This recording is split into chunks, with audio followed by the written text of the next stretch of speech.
नमस्कार, news India देख रहे हैं आप और आपके साथ मैं हूं सुरभि तिवारी। वक्त हो चला है 10 का दम का और साथ ही अब पहली खबर आपको बता देते हैं कि वेनेजुएला को लेकर के कांग्रेस नेता पृथ्वीराज चौहान का बयान सामने आया। भारतीय प्रधानमंत्री को भी उठा सकते हैं डोनाल्ड ट्रंप। क्या ट्रंप हमारे प्रधानमंत्री का अपहरण करेंगे? वेनेजुएला पर अमेरिका की कार्रवाई को लेकर के जिक्र किया। अमेरिका ने वेनेजुएला में घुसकर मादुरो को किया गिरफ्तार। कांग्रेस के वरिष्ठ नेता और महाराष्ट्र के पूर्व मुख्यमंत्री पृथ्वीराज चौहान ने एक विवादित बयान देकर देश की राजनीति में हलचल ला दी है। वेनेजुएला के राष्ट्रपति निकोलस मादुरो के खिलाफ अमेरिका की हालिया कार्रवाई का जिक्र करते हुए चौहान ने सवाल उठाया कि क्या भविष्य में डोनाल्ड ट्रंप भारतीय प्रधानमंत्री के साथ भी ऐसा ही कर सकते हैं। बीजेपी ने इस बयान पर तीखी प्रतिक्रिया देते हुए इसे कांग्रेस की भारत विरोधी मानसिकता करार दिया है।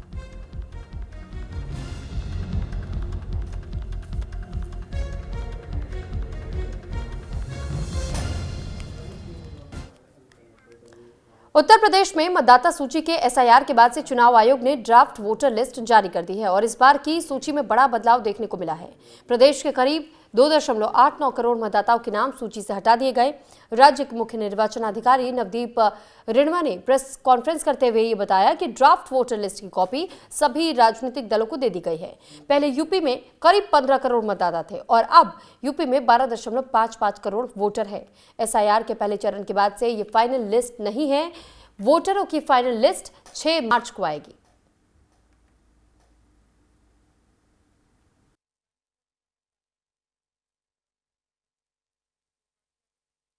15,44,30,92 मतदाता थे।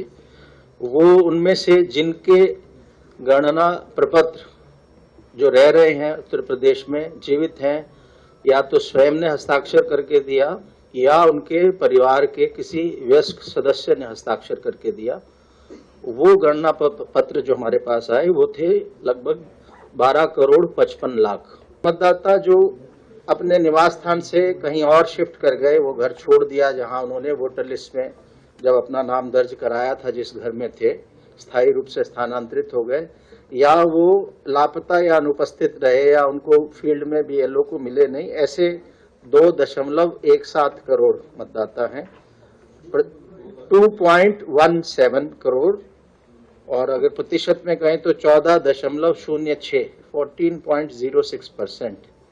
और तीसरी श्रेणी है जो मतदाता सूची में एक से अधिक स्थानों पर पंजीकृत पाए गए, ऐसे 25.47 लाख 25.47 लाख वोटर्स थे, जो 1.65% है।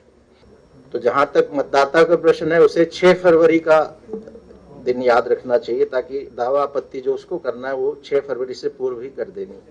और 6 मार्च 2026 को हमारा अंतिम मतदाता सूची, इस पूरे एसआईआर की विशेष प्रगाढ़ पुनरीक्षण की अंतिम मतदाता सूची फाइनल इलेक्टोरल रोल 6 मार्च 2026 को हम पब्लिश करेंगे। ट्वीट करके मैंने एलिगेशन नहीं लगाया, ट्वीट करके मैंने बताया कि मेरे जैसे व्यक्ति का नाम भी कट गया जिसके पास सारे डॉक्यूमेंट थे, जो एक अनजान चेहरा अपने एरिया में नहीं था, जो एसआईआर पे चुनाव आयोग से मुलाकात कांग्रेस पार्टी के बिहाफ पे कर रहा था कि एसआईआर में गड़बड़ी है। ऐसे व्यक्ति जिसका 2003 की वोटर लिस्ट पे भी नाम था, इसके बावजूद पूरी फैमिली का नाम कट जाता है। तो चुनाव आयोग बार बार ये कह रहा है कि एसआईआर में कोई भी एलिजिबल व्यक्ति का नाम नहीं कटेगा। हम कह रहे हैं कि आपने किस आधार पे नाम काट दिया। और ऊपर से तुर्रा ये कि चुनाव आयोग ये कह रहा है कि 2 करोड़ लोग जिन्होंने घर शिफ्ट किए, उन्होंने कागज जमा नहीं किए, उनका नाम कट गया। यहां तो कागज भी जमा किए थे। तो यूपी में एसआईआर के बाद से राज्य चुनाव आयोग ने ड्राफ्ट वोटर लिस्ट जारी कर दी है, जिसे लेकर के सपा और कांग्रेस ने भी बयान दिया है। उनकी ओर से क्या कुछ कहा गया, सुनवाते आपको। उत्तर प्रदेश में एसआईआर लागू होने के बाद जो मतदाता सूची की ड्राफ्ट लिस्ट आई है, उसमें 2,79,00,000 लोगों के नाम मतदाता सूची से काट दिए गए हैं। प्रदेश के मुख्यमंत्री ने जनता को गुमराह करने के लिए कहा था कि 4 करोड़ वोट काट दिए गए हैं। मुख्यमंत्री जी को अपने इस बयान पर खेद व्यक्त करना चाहिए कि उन्होंने जनता के समक्ष असत्य आंकड़ा प्रस्तुत किया था। वोटर लिस्ट में जो नाम काटे गए हैं उसके अलावा कोई भी नाम जोड़ा नहीं गया है। 89, 2.89 यानी 2.90 यानी लगभग 3 करोड़ मतदाताओं के नाम डिलीट हुए और इसमें से 2 करोड़ 17 लाख अनुपस्थित हैं या फिर लापता है।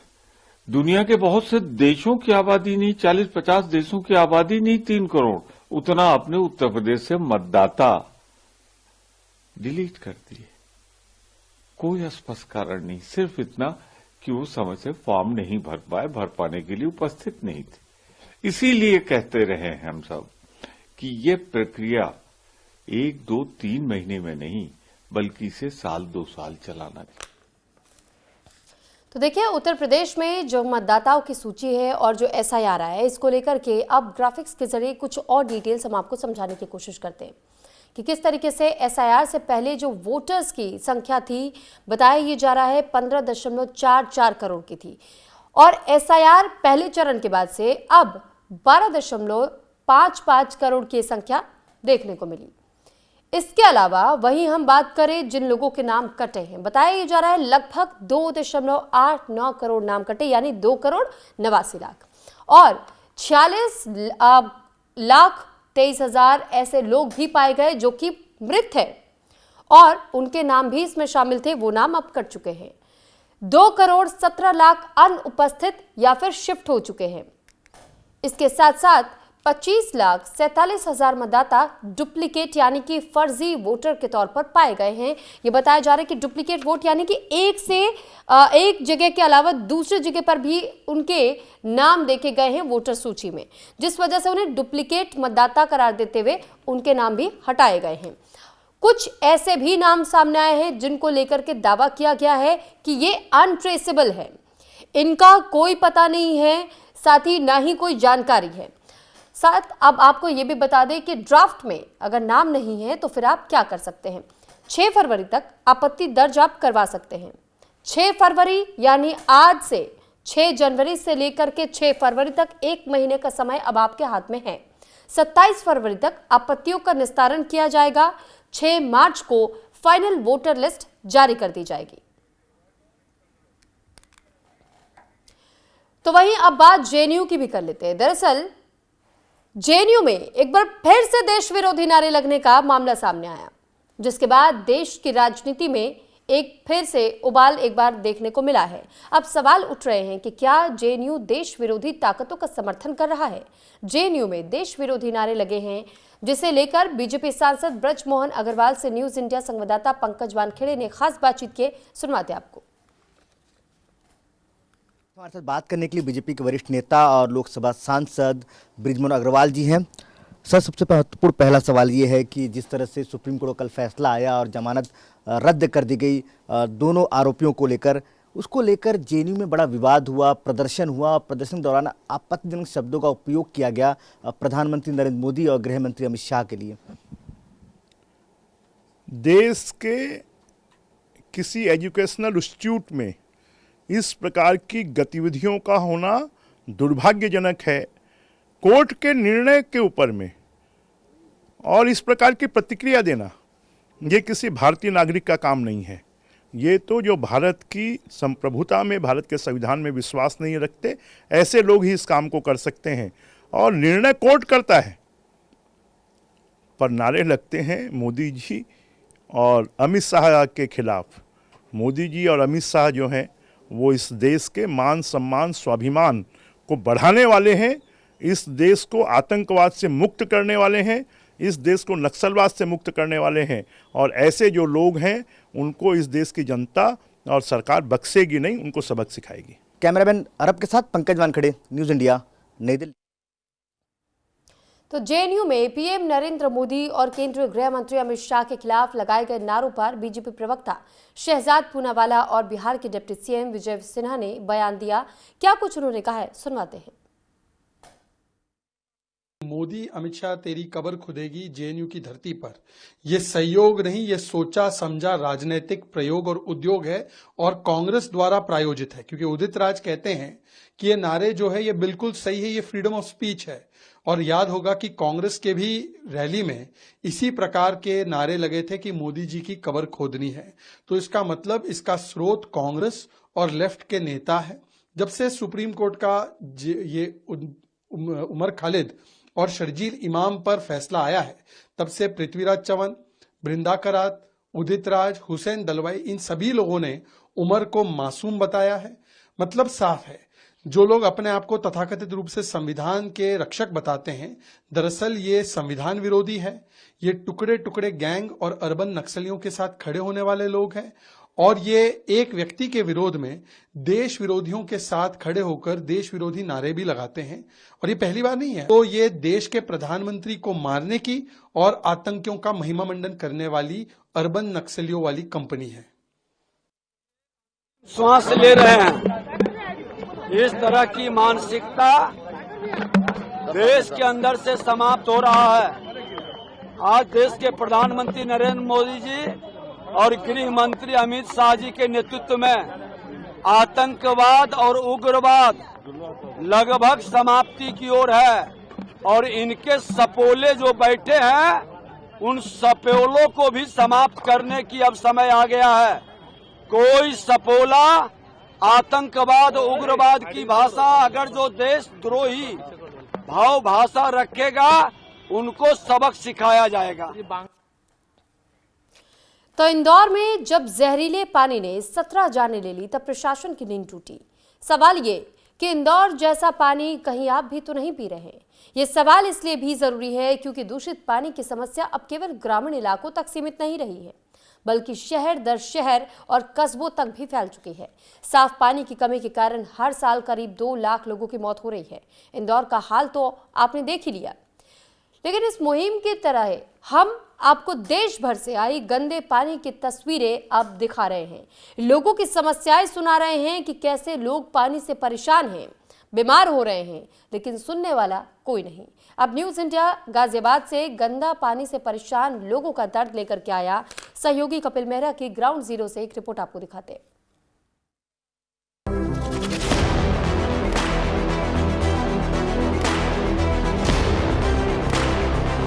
गाजियाबाद की ये तस्वीरें उस हकीकत को बयां करती हैं जो सिर्फ इंदौर ही नहीं बल्कि गाजियाबाद में भी जहरीला पानी जान पर आफत है। गंदे पानी से मौतों के बाद गाजियाबाद में भी कई इलाकों में लोग डरे हुए हैं क्योंकि यहाँ भी गंदा पानी सालों से आ रहा है। यही पीला बदबूदार पानी लोग पीने को मजबूर हैं। इंदौर में जो हुआ उसके बाद तमाम शिकायतें गाजियाबाद से न्यूज इंडिया को मिली। लोगों ने कहा प्रशासन तो सुन नहीं रहा, आप ही ग्राउंड जीरो की हकीकत दिखाइए। न्यूज इंडिया ने गाजियाबाद के हालात का जायजा लिया। सहयोगी कपिल मेहरा ने ग्राउंड जीरो की जो तस्वीरें दिखाई वो काफी परेशान करने वाली हैं। लोग ये मटमैला पानी पीने को मजबूर हैं। गंदा पानी लोगों की रसोई तक पहुंच रहा है। पुरानी और जर्जर पाइपलाइनों की वजह से सीवेज का पानी पीने की पाइपलाइन में मिल रहा है। स्थानीय निवासी महीनों से शिकायत कर रहे हैं लेकिन कोई सुनवाई नहीं हुई। लोगों को डर है कि इंदौर की तरह यहाँ भी कोई बड़ा हादसा न हो जाए। यहाँ की समस्या ऐसी है, इंदौर जैसा कांड न हो जाए। यहाँ पे एक तो स्वच्छ पानी नहीं है, बिल्कुल भी पानी का ऐसा आ रहा है जैसे सीवर का पानी आ रहा हो, इस तरह का यहाँ का पानी है। यहाँ पे लोगों को जो ना एक तो इनकम नहीं लोगों की, फिर जो ना पानी यहाँ पर खरीद के पीना पड़ रहा है। अभी आपको अभी पानी दिखाई देते हैं, उसकी स्थिति ऐसी है कि अगर यहाँ का वो पानी पीने तो सीधा MMG या किसी हॉस्पिटल में जाना पड़ता है। यहाँ की जी हर जगह कर दिया। जब सर नगर निगम के अधिकारी तक आए हैं, वो भी अपना देख दाख के अपने चले गए। गंदा पानी आने धोने को भी अच्छा ना, गंदा पानी आ रहा है, बहुत ज्यादा गंदा पानी आ रहा है। बीमारी भी खूब हो रही है और परेशानी इतने, पीने लायक पानी नहीं है, कपड़े भी नहीं धो सकते उसमें, तो ऐसा पानी आ रहा। हालांकि अधिकारियों का कहना है कि पेयजल की गुणवत्ता को जांचने के लिए जरूरी एक्शन लिया जा रहा है, लेकिन लगता है अधिकारियों की कार्रवाई सिर्फ बैठकों तक ही सीमित है, क्योंकि बैठक पर बैठक होती है, साफ पानी नहीं मिलता। इंदिरापुरम, सिद्धार्थ विहार, वसुंधरा और कई सोसाइटियों में पुरानी पाइपलाइनों के कारण दूषित पानी की शिकायतें आम हैं, लेकिन कोई सुनवाई नहीं। अरे जलदाय विभाग को कह भी दिया है, वहाँ के इंजीनियर मैडम आई थी, वो पानी देख के गई थी, उन्होंने ये कहा कि उस महीने के बाद में आपका काम हो जाएगा, लेकिन अभी तक हमारा कोई काम नहीं हुआ है और बदबू आ रही है पानी के अंदर। पानी गंदा है, काला पानी आ रहा है, बिल्कुल गटर की तरह बदबू आ रही है, रेशे आ रहे हैं पानी में। तो 5-6 महीने शिकायत कर चुके हैं, 3-4 बार लिखित में भी दे के आए शिकायत। अभी जैन साहब भी आए थे 10-12 दिन पहले। आदमी मरे, यहाँ आदमी कहने के बाद भी विभाग वाले उनके कानों में जू भी नहीं लगे। गाजियाबाद प्रशासन ने इंदौर की घटना से कोई सबक नहीं लिया। हमारे सहयोगी कपिल मेहरा ने महापौर से गंदे पानी की सप्लाई पर बात करने के लिए समय मांगा तो महापौर ने व्यस्तता का हवाला देकर समय देने से इनकार कर दिया। वहीं नगर आयुक्त विक्रमादित्य सिंह ने मुख्यमंत्री के प्रोटोकॉल में व्यस्त होने का बहाना बनाया और बात करने से बचते नजर आए। सांसद अतुल गर्ग को तो ये भी नहीं पता कि कहां-कहां गंदे और दूषित पानी की सप्लाई हो रही है। उन्होंने कहा ऐसी कोई शिकायत नहीं मिली है। मेरी आपने बताया कि ऐसा सप्लाई गंदे पानी की हो रही है, मेरी जानकारी में नहीं है। अगर आप मेरे को ये बताएंगे कि हाँ भाई कहीं गंदे पानी की सप्लाई किन क्षेत्रों में हो रही है तो मैं मुख्य नगर अधिकारी से मैं बात करूंगा।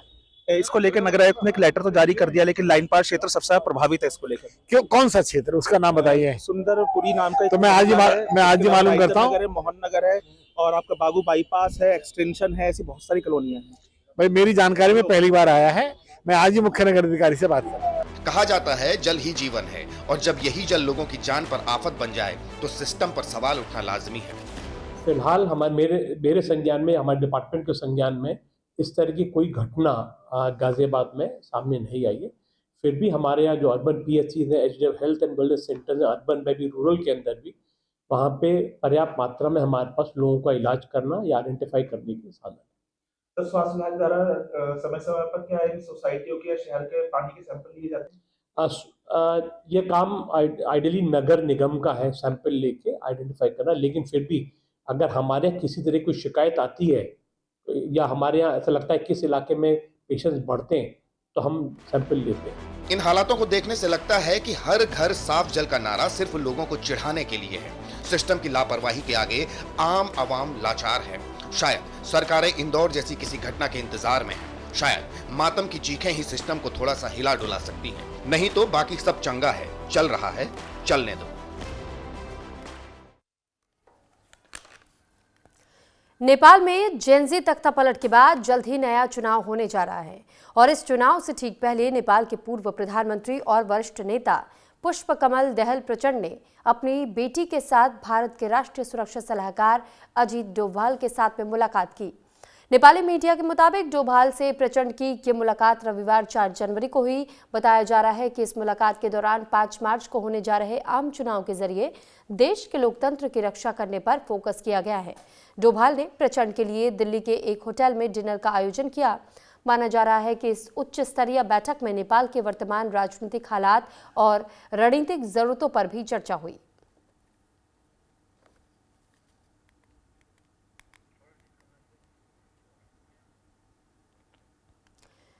तो ये तस्वीरें हम आपको इस दौरान की दिखा रहे हैं जिस वक्त नेपाल के पूर्व प्रधानमंत्री से मुलाकात हुई अजीत डोभाल की। और साथ ही ये बताया जा रहा है कि 5 मार्च को नेपाल में क्योंकि आम चुनाव होने हैं और ऐसे में नेपाल के वर्तमान हालातों को लेकर भी दोनों के बीच में बातचीत हुई है। अजीत डोभाल और पुष्पकमल दहल प्रचंड और उनकी बेटी इस मुलाकात में एक साथ एक फ्रेम में नजर आए।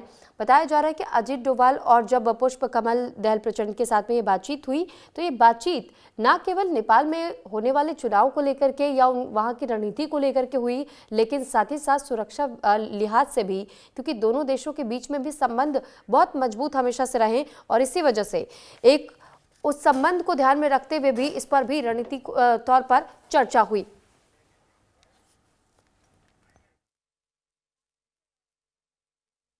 खबर सामने आई, पिछले कुछ हफ्तों में 6 हिंदू भाइयों की जिंदगियां छीन ली गई। दीपू चंद्रदास, अमृत मंडल, ब्रजेंद्र विश्वास, खोकन चंद्रदास और अब राणा प्रताप बैरागी। ये नाम नहीं, ये एक समुदाय की टूटती उम्मीदें हैं। एक पत्रकार और एक व्यवसायी को दिन दहाड़े गोली मारकर गला रेत कर हत्या कर दी गई। एक दुकानदार की चाकू गोदकर उसे मौत के घाट उतार दिया गया। पेट्रोल डालकर जिंदा जलाने की कोशिश की गई। भीड़ की हिंसा, झूठे आरोप और खामोशी। बांग्लादेश में अल्पसंख्यक हिंदू समुदाय एक बार फिर से खतरे में है। पिछले 18 दिनों में 5 हिंदुओं की निर्मम हत्या और अब यह बढ़कर के 6 हो चुकी है। क्या यह संयोग है या फिर सुनियोजित साजिश है? क्या बांग्लादेश के हिंदुओं को कभी सुरक्षित भविष्य मिल पाएगा? एक रिपोर्ट आपको दिखाते हैं।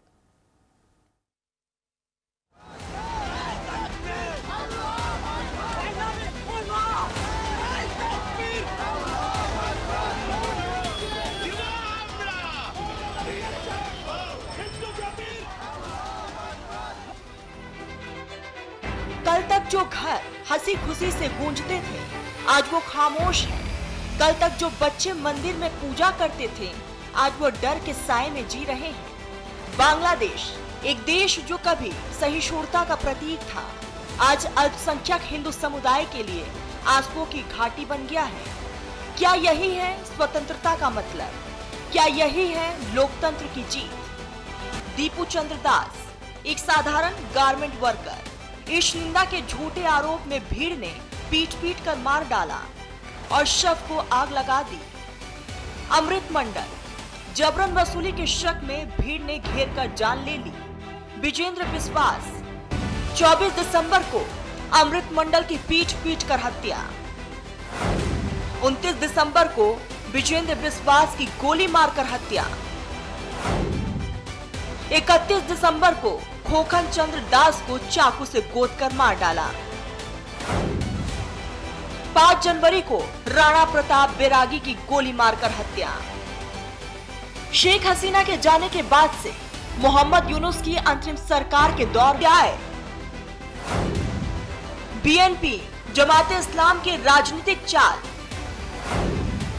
बांग्लादेश में हिंदुओं को न्याय की उम्मीद बाकी। एक माँ अपने बेटे का इंतजार कर रही है जो कभी लौट कर नहीं आएगा। एक पत्नी विधवा हो गई, बच्चे अनाथ हो गए। एक समुदाय पूछ रहा है कि हमारा कसूर क्या है, हमारा धर्म या हमारी आस्था?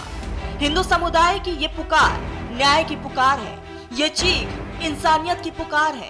काश कोई सुन ले, काश बांग्लादेश फिर से सबका हो, हिंदुओं का भी अपना हो, अल्पसंख्यकों का भी अपना हो। वो हक से कह सके हमारा बांग्लादेश, हमारा मुल्क, हमारा देश, हमारा गर्व। न्यूज इंडिया के लिए दीपक द्विवेदी की रिपोर्ट। और इसी के साथ फिलहाल इस बुलेटिन में इतना ही। नमस्कार।